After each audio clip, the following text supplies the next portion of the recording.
మనకు రెండు main strategies అండి కాంపిటేటివ్ ఎగ్జామ్స్లో. ఒకటి, ఆప్షన్స్ని బాగా కరెక్ట్గా పెట్టాలి అంటే స్టేట్మెంట్లని మనం కరెక్ట్గా చదవాలి.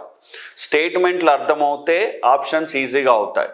ఇంతకుముందు స్టేట్మెంట్ బేస్డ్ క్వశ్చన్స్ లేవు. ఇప్పుడు కాంపిటేటివ్ ఎగ్జామ్స్లో స్టేట్మెంట్ బేస్డ్ క్వశ్చన్స్ వస్తున్నాయి చూడండి.